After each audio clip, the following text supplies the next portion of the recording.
এরকম যদি একটা রেসিপি থাকে, হাত আর থামবে না, ভাতের থালা থেকে আর নামবে না। তো চলুন দেখে নিই। প্রথমে নিয়ে তো দুটো বড় সাইজের পেঁয়াজ, 4টা টমেটো, আদা রসুন ভালো করে বেটে দিয়ে পরিষ্কার করে নিয়েছি। এরপর চলুন মশলাটা রেডি করে নিই। মশলার মধ্যে নিয়েছি গোলমরিচ, জিরে, ধনে ভালো করে বেটে নেব।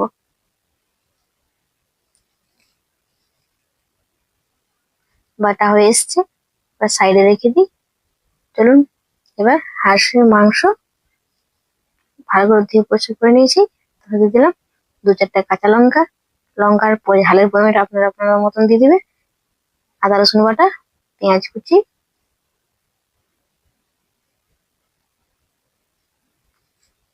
কেটে রাখা টমেটো,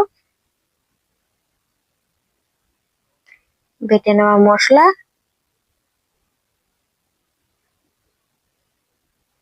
পরিমাণ মতন নুন, একটু বেশি করে সর্ষের তেল দিয়ে ভালো করে 2 থেকে 3 মিনিট ভালো করে মাখিয়ে নেবো। তারপর দিয়ে দেবো হলুদ।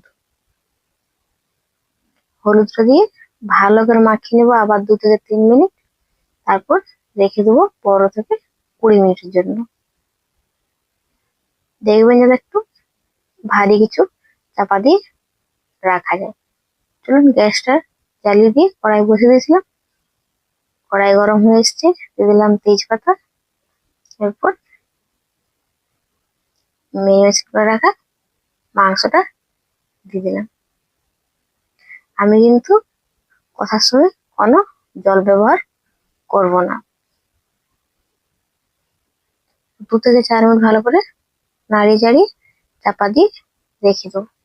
তো দেখুন কি পরিমাণে জল বেরিয়েছে, আমি একটু জল ব্যবহার করিনি, আপনারা তো দেখতেই পাচ্ছেন। 8 থেকে 10 মিনিট মতো ভালো করে কষিয়ে দেখুন এই পর্যায়ে আসবে।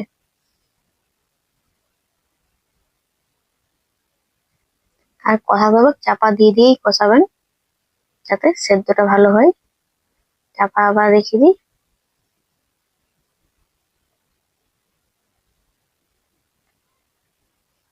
আমি দিয়ে দিলাম গরম জল 2 গ্লাস মতো, আপনারা আপনাদের পরিমাণ মতন দেবেন।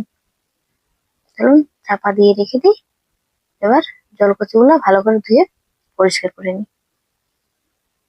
দেখ ভালো করে ধুয়ে পরিষ্কার করে নিয়েছি।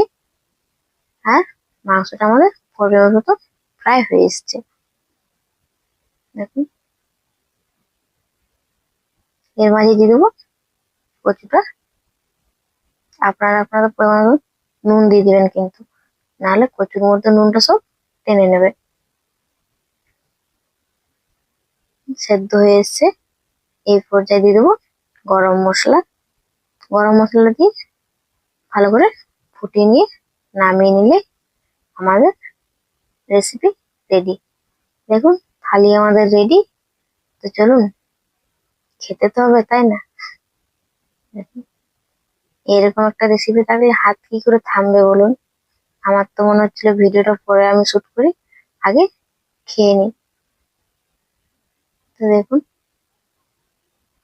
এত গরম যে হাত দিয়ে ছাড়াতে পারছিলাম না, জাস্ট ছুলেই মানে চলে আসছে হাতে। কি সুন্দর সেদ্ধ হয়েছে, জাস্ট ফাটাফাটি।